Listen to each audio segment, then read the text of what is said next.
Welcome! Thanks for choosing Mojozy, your business partner that provides tips and lessons to become better therapists. We value your time, so we keep our lessons short and simple. Don't forget to provide us a thumbs up if this video is helpful. Subscribe or follow if you want similar content, and share so that your colleagues and friends can benefit too. One of the first steps to developing your practice is to choose a name. You're thinking, why should I spend time on a name?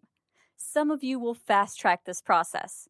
But what if you were naming your newborn child? Would you fast-track it then? Keep in mind that your practice name is a future client's first impression. And as you know, first impressions are often lasting impressions. You do not want a poorly selected name to be the reason that your practice cannot get off the ground.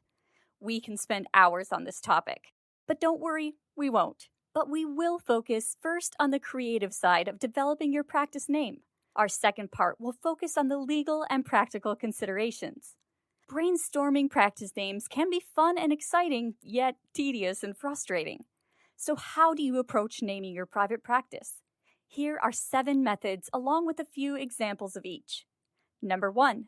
Name-based practices.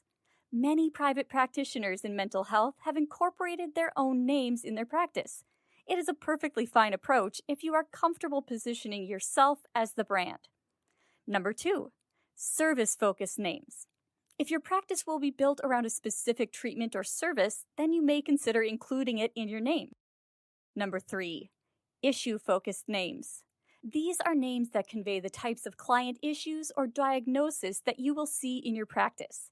If your practice will have a specific diagnostic focus, then building your practice name around it may make sense.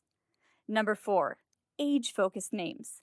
If your practice will focus exclusively on a particular age group, then incorporating that age classification will help to communicate it to potential clients. Number 5, population-focused names. Practices that will focus on a particular population or subgroup would aptly be named after that client population. Number 6, geographic-based names. These are names based on the location and reach of your practice. It may be national or by state, city, county, district, or even street name. Number 7, emotion-based names. Because your practice revolves around mental health services, finding a name that conveys an inspiring message or encouraging tone may work well. Perhaps you have encountered emotionally based names in brands that you are familiar with, such as the following. Each of these approaches can be combined to create a more descriptive and comprehensive practice name. All these approaches convey some level of focus and differentiation as it relates to your practice, but there are disadvantages. For example, should you decide to grow your practice based on services offered, issues treated, or client age or population, then your practice name might create a conflict and limitation. Likewise, if you decide on a geographically based name, such as Springfield County Mental Health Center, then what happens to the name should you decide to offer another office in a different county? Incorporating your personal name in your practice is very trendy among private practitioners in mental health. Nonetheless, your personal name does not convey to a potential client what your practice is about. Also, should you decide to add additional practitioners, your practice will have outgrown its name. Or should you decide to sell your practice, then it is very unlikely that a buyer would find it attractive because it is branded with your name. Now that you have a framework, have fun creating a few names. We recommend that you develop a list of 5 to 10 potential names in order of preference.